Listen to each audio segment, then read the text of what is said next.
भोले गणपति गणेश भगवान की जय। सब सुख करता सब दुख करता विनाशक गणेश भगवान की जय।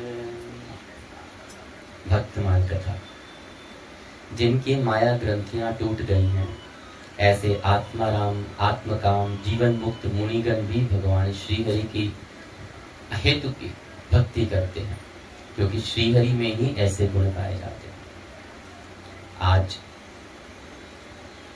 भक्तमाल की कथा श्रेणी में हम विधेय भक्तराज राजा जनक की कथा को करें। महाराज निमि का शरीर मंथन करके ऋषियों ने जिस कुमार को प्रकट किया वह जनक कहा गए। माता के देह से उत्पन्न होने के कारण, देह से ना उत्पन्न होने के कारण विदेह कहा गया उनको, कि माता के शरीर से उत्पन्न नहीं हुए। और मंथन से उत्पन्न होने के कारण मैथिली में भी उनकी उपाधि हुई, मैथिल, क्योंकि मंथन करके प्रकट किए गए थे।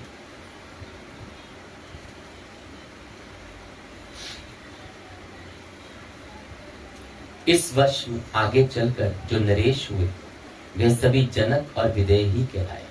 उनके जितने भी वंश में आगे होकर उत्पन्न हुए वो सब विधेय और जनक ही कहलाए। महर्षि वाल्मीकि की कृपा से वे सभी योगी और आत्मज्ञानी हुए, और इसी वंश में उत्पन्न सीता जी के पिता महाराज शीर्ध्वज जनक को कौन नहीं जानता। आप सर्वगुण संपन्न और सर्व सदाचार परम तत्वज्ञ कर्मज्ञ असाधारण ज्ञानी धर्म धुरंधर और नीति निपुण महान पंडित हुए हैं। आपकी विमल कीर्ति विविध भांति से गाई जाती है, परंतु आपके यथार्थ महत्व का पता तो बहुत थोड़े लोगों को चल सका। श्री गुसाई जी महाराज आपको प्रणाम करते हुए कहते हैं, प्रणव परिजन सहित विदु आहि राम पद गूढ़ स्नेहु, जोग मोह मारा खेऊ बोध राम बिलोकत पतते सो। पूर्ण ब्रह्म सच्चिदानंदन महाराज श्री राघवेंद्र के साथ श्री जानकी जी का जो गूढ़ स्नेह और नित्य योग प्रेम का अमित संबंध है वह सर्वथा अनिर्वचनीय है। कहना तो दूर रहा, कोई इस सम्यक प्रकार को समझ भी नहीं सकता। उस प्रेम तत्वों को तो बस आप ही दोनों जानते हैं। आपके उस अकथनीय अनुपम दिव्य प्रेम धन को पूरे लोक की भांति इंद्रिय व्यवसाय रूप पंचों में छिपा रखा है, और एक धन प्राण विवेक मनुष्य के सदिश परम परम धन के चिंतन में निरंतर मग्न रहते हैं। लोग आपको एक महान ऐश्वर्य संपन्न राजा, नीति कुशल प्रजा रक्षक, नरपति समझते हैं। कुछ लोग आपको ज्ञानियों का आचार्य भी मानते हैं, परंतु आपके अंततः के निर्गुण प्रेम का परिचय बहुत कम लोगों का है। प्यारी दुलारी श्री सीता मैया जी के स्वयंवर की तैयारी हुई है। देश विदेश के राजा महाराजों को निमंत्रण दिया गया। पराक्रम की परीक्षा देकर सीता को प्राप्त करने की लालसा से बड़े बड़े रूप गुण और बल वीर से संपन्न राजा महाराजा मिथिला पधार रहे हैं। इसी अवसर पर घादीतन ने मुनि विश्वामित्र जी अपने तथा अनन्य ऋषियों के यज्ञों की रक्षा के लिए अवध राज महाराज दशरथ जी के उनके प्राणाधिक प्रिय पुत्र श्री राम लक्ष्मण को मांगकर अपने आश्रम ले आए थे। यह कथा तो हम सब जानते हैं, प्रसिद्ध है। श्री विश्वामित्र जी भी महाराज जनक का निमंत्रण पाते हैं और दोनों राजकुमारों को साथ लेकर मिथिला की ओर प्रस्थान करते हैं। रास्ते में शापग्रस्ता मुनि पत्नी अहिल्या का उद्धार करते हुए परम कृपालु श्री कौशल्य किशोरी कनिष्ठ भ्राता सहित गंगा स्नान करके वनोपवन में प्राकृतिक सौंदर्य को देखते हुए जनकपुरी में पहुंचते हैं और मुनि सहित नगर के भार मनोरम आत्मचिष्ट काम में ठहर जाते हैं। वहां पे आम्र वाटिका थी, वहां पे वो रुक जाते हैं। मिथिला महाराज इस शुभ संवाद को पाकर श्रेष्ठ समाज सहित विश्वामित्र जी के दर्शन के स्वागत आते हैं और मुनि को साक्षात प्रणाम करके आज्ञा पाकर वहां बैठ जाते हैं। जब जनक महाराज को पता चलता है कि विश्वामित्र जी हमारे नगर के बाहर आम वाटिका में बैठे हैं, तो वहां पे उनका आदर सत्कार करने के लिए, स्वागत करने के लिए पधारते हैं। इतने में फुलवारी लेकर श्याम गौर मृद वयम किशोरा, लोचन मुकुद विश्वचित चोरा। श्याम गौर शरीर किशोर, वह वाली नेत्रों को परम सुख देने वाली, अखिल विश्व के चित्त को चुराने वाली जुगल जोड़ी राम लक्ष्मण जी की वहां आ पहुंची। ये तो वो बालक, परंतु उनके आते ही लोगों पर ऐसा प्रभाव पड़ा कि सब लोग उठ खड़े हुए। उठे सकल जब रघुपति आए। विश्वामित्र सबको बैठाते हैं और दोनों प्रभु शील सकोच के साथ गुरु चरणों में बैठ जाते हैं। यहाँ जनक राय जी बड़ी ही विचित्र दशा होती है उनकी प्रेम रूपी सूर्य कांत मणि श्री राम रूपी प्रत्यक्ष प्रचंड सूर्य की रश्मियों को प्राप्त कर द्रवित होकर बह चलती है, निकल पड़ती। गुप्त प्रेम धन श्री राम की मधुर छवि देखते ही सहसा प्रकट हो गया वो जो एक अंदर प्रेम उमड़ रहा था,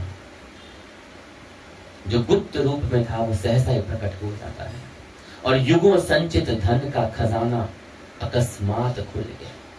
यहाँ ये धन आपके हीरे मोती जवाहरात नहीं है, ये वो प्रेम भक्ति भाव का धन है जो जन्म जन्मांतरों से उनके अंदर दबा था, वो बंद था, वो खुल।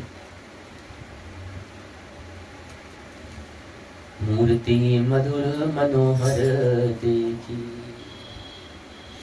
भयो विदेहु विदेहु विशेषी।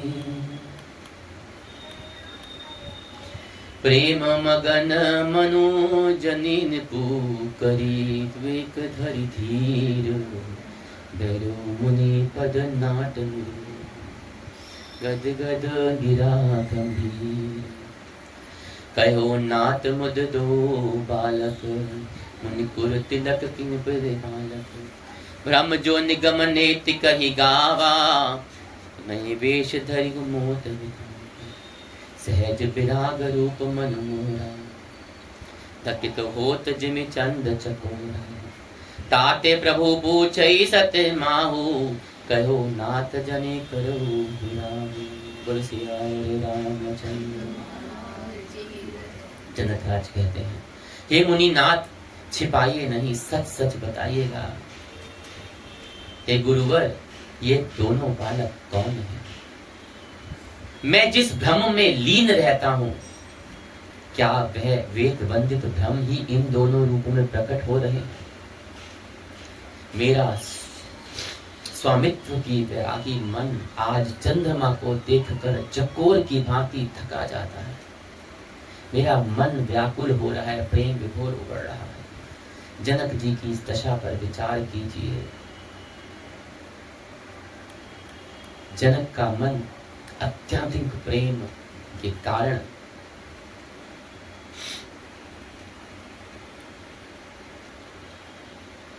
ब्रह्म सुख को छोड़कर राम रूप के गंभीर मधुर सुधा समुद्र में निमग्न हो गया, डूब गया। इन्हीं पिलोकत अति अनुरागा, परचम ब्रह्म सुखी मन त्यागा। जो मन बुद्धि अपने से अगोचर ब्रह्म के नृतिशय सुख की अनुभूति में लगे थे, उन्होंने आज उस अगोचर को प्रत्यक्ष नैन गोचर देखकर उस अगोचर के सुख को तुरंत त्याग दिया। गोद को छोड़कर पेट वाले की आशा कौन करेगा? ऐसा कौन समझदार होगा जो नयन गोचर के मिल जाने पर अगोचर के पीछे भागा है? जो अदृश्य है उसकी उपासना जब वो सामने आ जाए तो ऐसा कौन मूर्ख होगा कि उसको छोड़ के उसके पीछे जाएगा। आप जिस इष्ट को मानते हैं, आप जिस गुरु को मानते हैं, अगर वो आपके सामने प्रत्यक्ष खड़े हो जाए ना तो हम जन्म हमारे नाम को तो सुख प्राप्त हो, जिसको दिन रात भजते। धीर बुद्धि महाराज जनक के लिए वही उचित था। अभेद भक्ति निष्ठ विधेय राज की पराभक्ति संशय रहित है। इसी प्रकार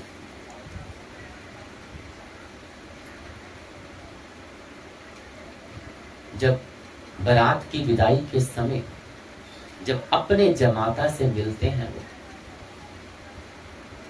तब भी उनका प्रेम सागर मर्यादा तोड़ बैठता है। उस समय वे उनके वचनों में असीम प्रेम की मनोहर छटा है।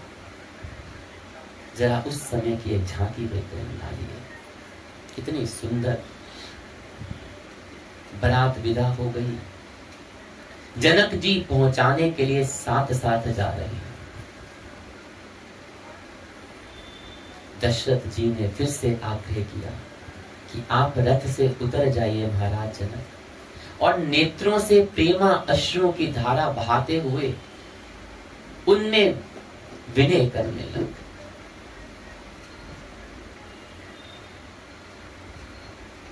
दशरथ जी ने जब आग्रह किया तो वो रथ से उतर गए, क्योंकि जनक राज जी बारात को छोड़ते छोड़ते पीछे जा रहे कि आप उतर जाइए। तो उनकी आग्रह पड़ने पर जनक राज जी उतर गए रथ से, और उनकी आंखों से जो अश्रु थे वो बारंबार बहने लगे। इसके बाद मुनियों ने लुप्ति ग्रंथाएं प्रार्थनाएं की।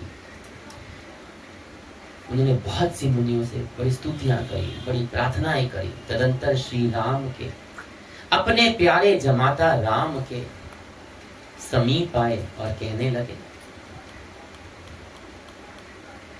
राम करो के ही बाती प्रशंसा, मुनि महेश मन मानस हंसा। कही जोग जोगी जही लागी, कहु मोह ममता मृत त्यागी। व्यापकु ब्रह्म अलुप अविनाशी, चिदानंद निर्गुण गुण राशि। मन समेत जही जान न बानी, तर की न सके सकल अनुमानी। महिमा निगम नेति कछु कही, तो तिहु काल परस रटे। नैन विषय जो कहू समय, जो समत सुख मूल। सबट लाभ जग जीव के, महे ईशु अनुकूल सियावर। सभी बाति मोहि दीन बढ़ाई, निज जन जानि लेहि अपनाई। कोई सहस दस सारथ लेखा, करे कल्प कोटि भरि लेखा। मोर भाग्य राजै गुण गाथा, कहीं न सिरई मनोरथ नाथा। मैं कुछ कहूँ एक बल मोरे, तुमरी जो उसने सुखी थोरी। पार पार मागत कर छोरे, मनु पयो जान चरण जरी मोरे। धन्य जनक जी धन्य आपकी गुप्त प्रेम भक्ति। हे जनक राज आप धन्य, और वैसे ही आपकी जो गुप्त प्रेम भक्ति है वो भी अपार धन्य है।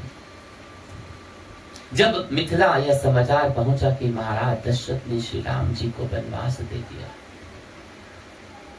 ये तो वो झांकी थी जब उन्होंने उनके प्रेम से वो साथ साथ चले जा रहे।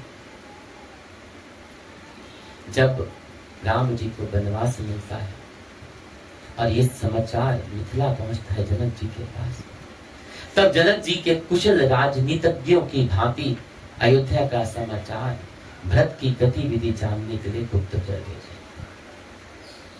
बहुत जगह पढ़ने को कम मिलेगा।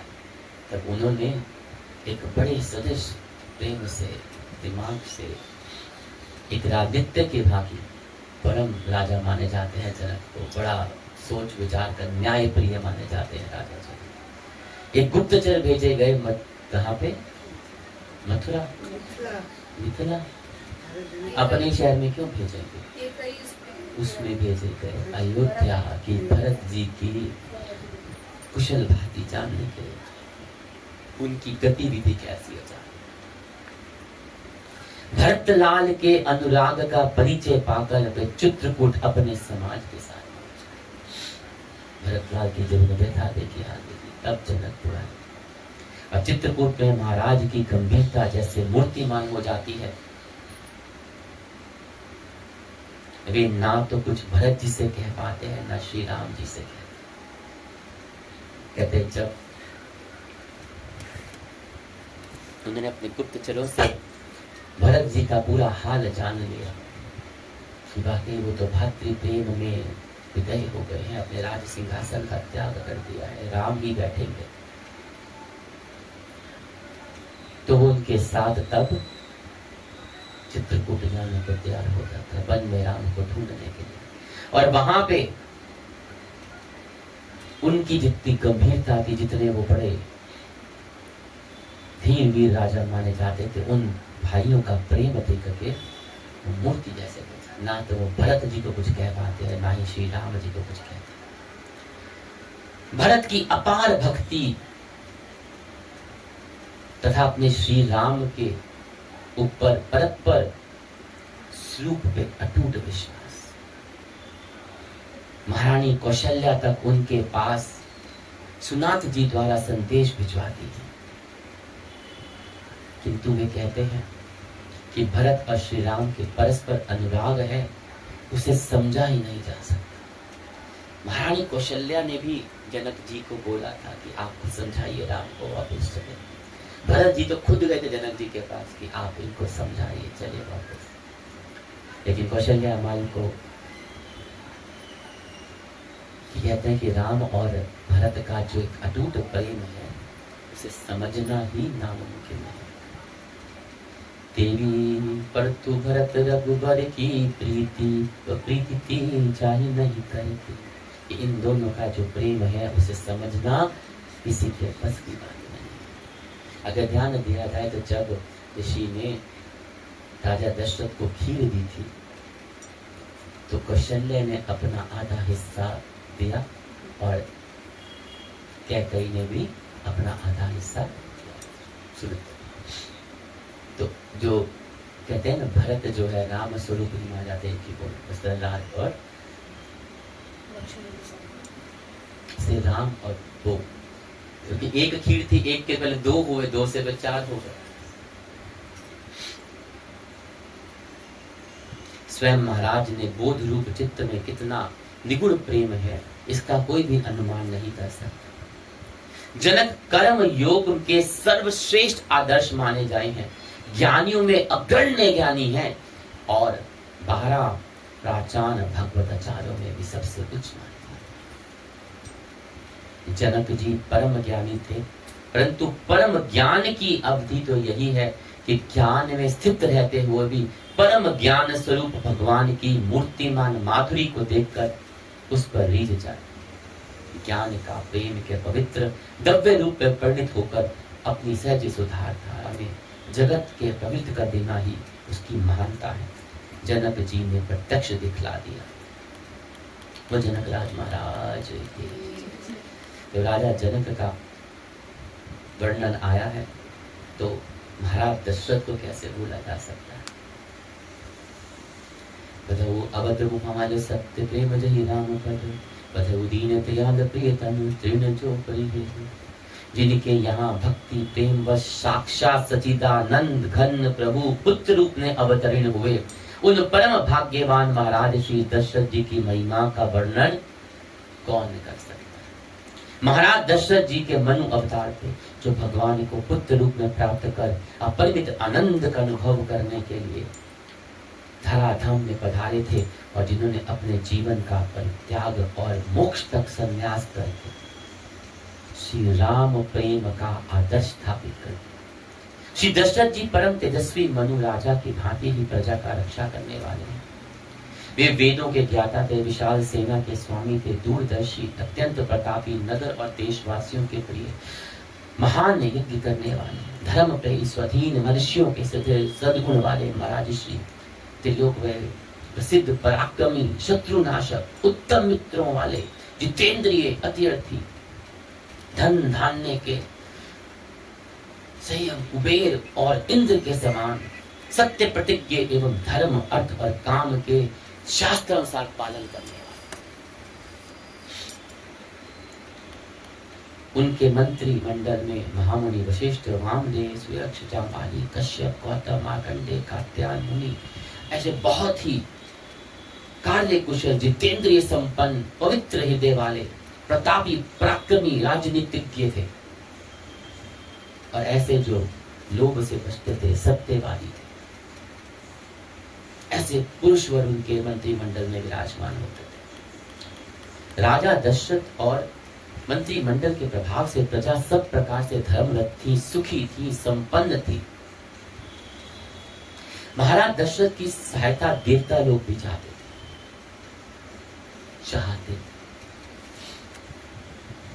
महाराज दशरथ अनेक यज्ञ किए। अंत में पितृ मातृ भक्त श्रवण कुमार के वध का प्रायश्चित करने के लिए अश्वमेध यज्ञ, तदंतर ज्योतिष होम, आयुष होम, अत्याम, अभिजीत, विश्वित, आयरोम आदि यज्ञ भी उन्होंने किए। इन यज्ञों में दशरथ ने अन्याय वस्तुओं के अतिरिक्त 10 लाख दूधवती गायें, 10 करोड़ सोने की मोहरें और 40 करोड़ चांदी के रुपए सिक्के भी दान किए। हम तो आजकल सिर्फ सॉरी बोल के काम चला लेते हैं।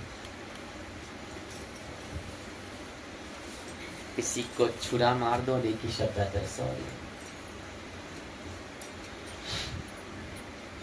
इसके बाद पुत्र प्राप्ति के लिए ऋषिशृंग के दिव्य बनाकर राजा ने पुत्रिष्ट यज्ञ किया, जिससे समस्त देवतागण अपना अपना भाग लेने के लिए स्वयं पधारे। सोचिए, जिससे देवता सहायता लेते हो और मनुष्य, उसका चरित्र कैसा होगा, उसका जीवन कैसा होगा। देवता और मुनि ऋषियों की प्रार्थना पर साक्षात भगवान ने दशरथ के यहाँ पुत्र रूप से अवतार लेना स्वीकार किया और यज्ञ पुरुष ने स्वयं प्रकट होकर पायसन से भरा हुआ स्वर्ण पात्र देते हुए दशरथ से कहा, राजन, यह खीर अत्यंत श्रेष्ठ है, आरोग्यवर्धक है और प्रजा की उत्पत्ति करने वाली है। इसको अपनी कौशल्य आदि रानी को खिलाओ। राजा ने प्रसन्न होकर मर्यादा के अनुसार कौशल्या को बड़ी समझकर उस खीर को का आधा भाग, मझली सुमित्रा को चौथाई भाग और केकई को 8वां भाग। सुमित्रा जी बड़ी थी,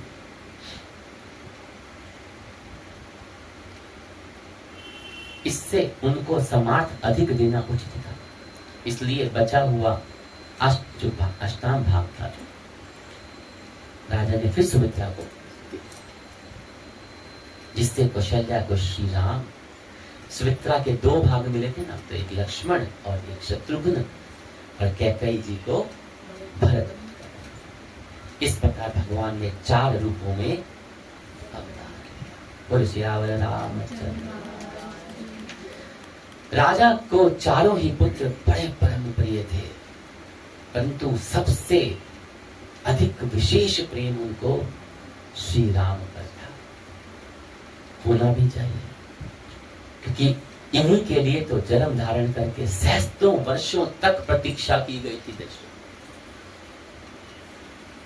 इन राम को अपना पुत्र पाने के, वे राम को अपनी आंखों से क्षण भर के लिए भी ओझल नहीं होने दे सकते थे। जब विश्वामित्र यज्ञ रक्षा के लिए श्री राम लक्ष्मण को मांगने आए, उस समय श्री राम का जो उम्र थी वो 15 वर्ष के आसपास अधिक थी, परंतु दशरथ ने उनको अपने पास से हटाकर विश्वामित्र के साथ भेजने में बड़ी आनाकानी करी थी। कैसे भेजो, यहाँ तक कि जब गुरुकुल ही भेजना था तो बड़ी मुश्किल से दशरथ जी ने दूर भेजा था। तमाता क्या कहीं ने समझाने पर उनको, आखिर वशिष्ठ जी ने बहुत समझाया, सबने समझाया तो तैयार हो गए। और श्री राम पर अत्यंत प्रेम होने का परिचय तो इससे मिलता है कि जब तक श्री राम सामने रहे तब तक प्राणों को रखा, और अपने वचन सत्य करने के लिए राम के बिछुड़ते ही राम प्रेमानल में अपने प्राणों की भी आहुति दे दी। बोलो सियार राम। श्री राम के प्रेम के कारण ही दशरथ महाराज ने राजा कैकेयी के साथ शर्त हो चुकने पर भी भरत के बदले श्री राम को युवराज पद पर अभिषिक्त करना चाहते। अवश्य ही जेष पुत्र अभिषेक की कुल परंपरा एवं भरत का त्याग, आज्ञाभाता, धर्म परायणता, शील और राम प्रेम आदि सद्गुण भी राजा के इस मनोरथ के कारण और सहायक। परंतु भगवान ने कैकेयी की मति फेर कर एक ही साथ कई काम करा दिए। क्योंकि जो जन्म था, अवतार था, वो तो धरती को राक्षसों से विहीन करना था, और जब तक वो होते नहीं वो तो भेजते नहीं। बड़े बड़े ऋषि मुनि कहते हैं कि प्रभु ने ही माता कैकेयी को चुना था कि अत्यंत प्रेम कैकेयी थी, सबसे ज्यादा राम को कैकेयी प्यार करती थी, यही चाहेंगी तो हो सकता और यही बिगड़ेंगी तो हो सकता।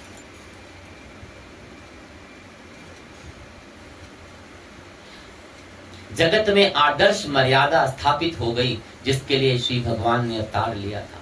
और इनमें कहते हैं कुछ बड़ी मुख्य जो बातें हैं, दशरथ की सत्य रक्षा और श्री राम से प्रेम, ये तो दशरथ जी के मन गया।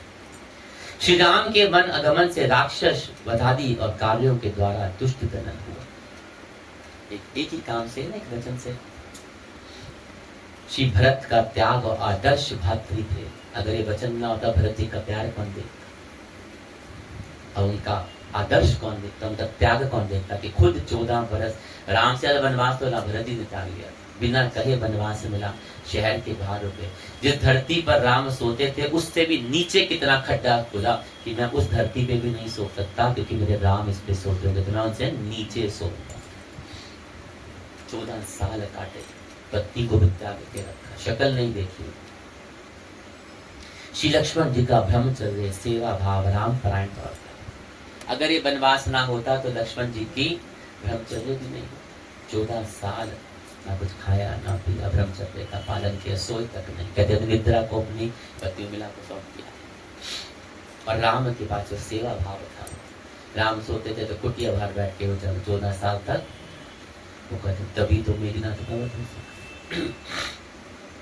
श्री सीता जी का आदर्श पवित्र पतिव्रत धर्म, अगर ये वनवास न होता तो देख सकते तो रानी सीता ही कहला सकते।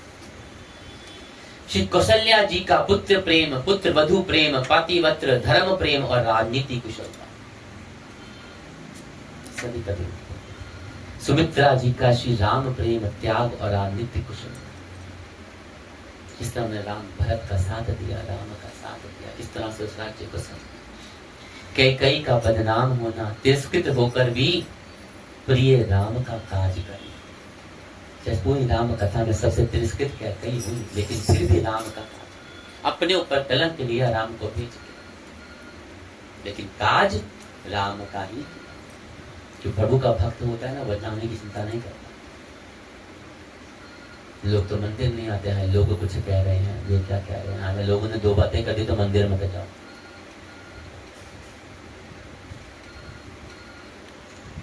श्री हनुमान जी की निष्काम प्रेम भक्ति। अगर राम जी को वनवास न होता तो आप हनुमान जी से कहाँ मिलते? कितना प्रेम भक्ति थी उनमें, कोई जान सकता था कैसे कैसे कार्य कर डाले। श्री विभीषण जी की शरणागति और अमेय। विभीषण जी को जान सकते थे, पता भी ना होता उनकी कितनी रावण की लंका राक्षस कितना हरि प्रेम। सुग्रीव के साथ श्री राम की आदर्श मित्र। अगर ये वनवास ना होता तो मित्र क्या होते हैं वो पता कैसे चलता। और रावण आदि अत्याचारियों का अंत में विनाश और उद्धार करता। रावण का अंत भी किया तो उसका उद्धार भी किया।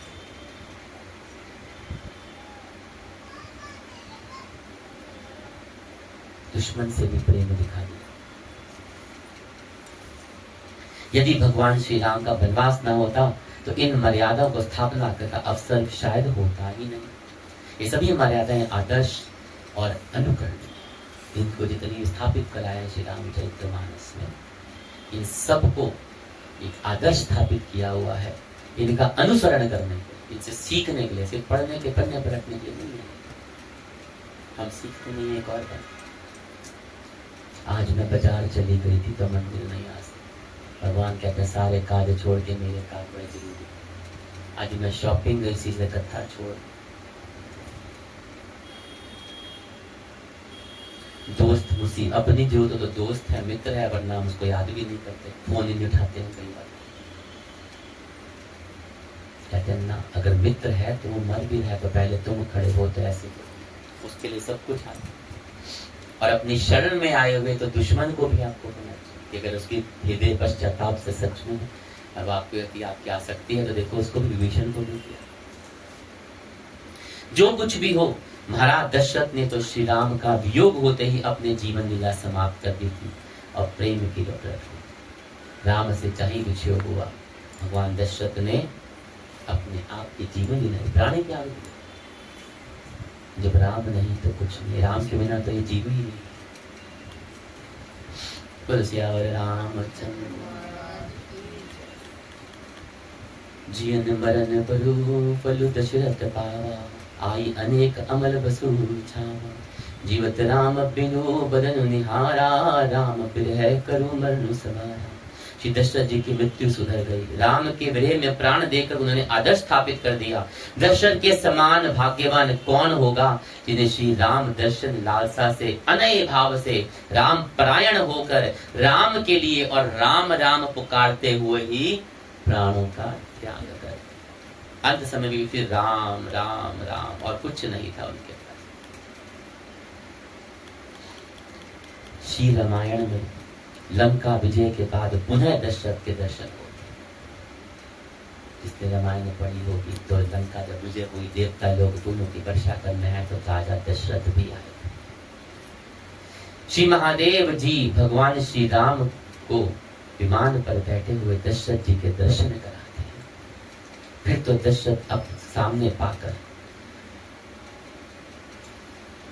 श्री राम को अपनी गोद में बिठा लेकर आलिंगन करते उनसे प्रेमालाप करते। यहाँ लक्ष्मण को उपदेश करते हुए महाराज दशरथ स्पष्ट कहते हैं कि हे सुमित्रा सुखवर्धन लक्ष्मण, श्री राम की सेवा में लगे रहना, तेरा इससे कल्याण ही कल्याण होगा। इंद्र सहित तीनों लोग, सिद्ध पुरुष और सभी महान ऋषि मुनि पुरुषोत्तम श्री राम का अभिवादन करके उनकी पूजन करते हैं। वेदों में जिस अव्यक्त अक्षर ब्रह्म को देवताओं का हृदय और गुप्त तत्व कहा गया है, वही परम तपस्वी राम है। कहते हैं जब राम दशरथ पकड़ हुए तो राम ने एक ही बात मां कहते मैं देवर हो सकता ही, मुझे नहीं पता था तुम इतने स्वरूप हो, मैं तो पुत्र रूप नहीं जानता। तो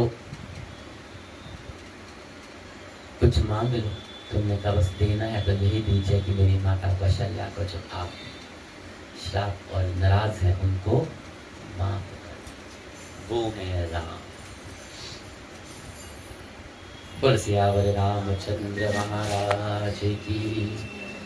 नहीं चाहिए दिल दुखाना किसी का, नहीं चाहिए दिल दुखाना किसी का।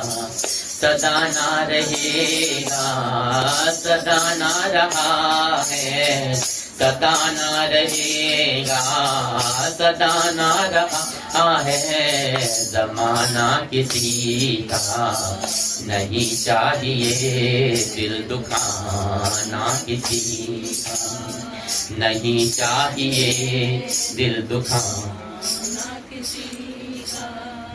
आएगा बुलावा तो जाना पड़ेगा, सिर तुझको आखिर झुकाना पड़ेगा। आएगा बुलावा तो जाना पड़ेगा, सिर तुझको आखिर झुकाना पड़ेगा। बहाना चलेगा बहाना किसी का, बहाना चलेगा बहाना किसी का। सदा ना रहा है, सदा ना रहेगा, सदा ना रहा है, सदा ना रहेगा। जमाना किसी का नहीं चाहिए दिल दुखाना किसी का। शौहरत तुम्हारी ये बह जाएगी, दौलत यहीं पर रह जाएगी। शौहरत तुम्हारी ये बह जाएगी, दौलत तुम्हारी ये रह जाएगी। नहीं साथ जाता खजाना किसी का, नहीं साथ जाता खजाना किसी का, नहीं चाहिए दिल दुखाना किसी का, नहीं चाहिए दिल दुखाना। पहले तो अपने आपको संभालो, पहले तो अपने आपको संभालो, बाद में बुराई किसी और में निकालो, बाद में बुराई किसी और में निकालो। बुरा है बुरा जग में कहना किसी का, बुरा है बुरा जग में बताना किसी का, नहीं चाहिए दिल दुखाना किसी का, नहीं चाहिए दिल दुखाना किसी का। दुनिया का गुलशन सजा ही रहेगा, दुनिया का गुलशन रहेगा, यहाँ तो आना जाना लगा ही रहेगा, यहाँ तो आना जाना लगा ही रहेगा। आना किसी का जग में, जाना किसी का, आना किसी का जग में, जाना किसी का, नहीं चाहिए दिल दुखाना किसी का, नहीं चाहिए दिल दुखाना किसी का।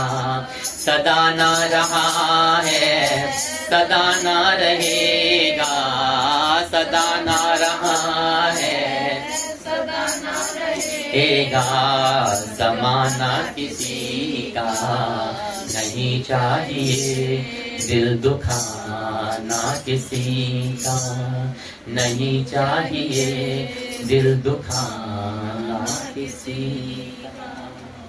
तुलसियार रामचंद्र महाराज। कहते हैं महान दशरथ जी या जनक जी की अगर हम जीवन कथाओं का वर्णन करते हैं तो अनंत अनंत समय भी हमें कम पड़ जाएगा। ये तो बहुत छोटे बहुत संक्षिप्त में इनकी उस कथा सुना। इनके जीवन से हमें बहुत कुछ सीखना चाहिए। कैसे जनक जी ने इस बड़ी विकट परिस्थितियों में भी अपने सिद्ध विनोदी का काम किया कि हमें कितनी भी परेशानी हो, कितनी भी मुश्किल घड़ियां आ जाए, हमें अपनी बुद्धि से काम लेना चाहिए। और सबसे बड़ी बात, कोई पार्शियलिटी नहीं होनी चाहिए कि ये मेरा पुत्र है, ये मेरी पुत्री है। अगर चाहते तो सीता भी आई थी, है ना। आजकल का होगा तो बेटी में तो लोग घरों में डाइवोर्स करवा देते हैं या हिस्से करवा देते हैं। आजकल को ऐसे भी है। पहले हमें कुछ दिन पहले बयान है, कोई आए तो बेचारे बात हो रही थी तो माँ कहती है चिंता मत कर बेटी, निभे नहीं तो ठीक है, हम बैठे तेरे पीछे। आजकल की शिक्षा ये होती। लेकिन जनक जी ने वहां भी नहीं सोचा ना, सीता को भी वही शिक्षा दी। वन में 14 साल राजों की रानी बेटी राजकुमारी जो फूलों की तरह रहती। ये नहीं हुआ कि सब छोड़ के वनवास जा रही है तो मैं राम को समझाऊं तो लड़ ले कर ले। आजकल की माएँ हो ना तो पहले घर में बंटवारे करा देना, जो प्यारा प्यारा उसको कर दे। वहां भी वही किया कि नहीं जाओ भरत, राम तुम अपना वचन निभाओ, भरत तुम अपने प्रेम निभाओ, ऐसा करो राम की पादुकाएं ले जाके सिंहासन पे विराज और तुम राज्य करो, दोनों की मर्यादाएं रह जाए। ये ऐसा होना चाहिए। ये सीख है राजा जनक के जीवन से। और दशरथ जी तो अपने प्रेम के बोल सियावर रामचंद्र महाराज की जय।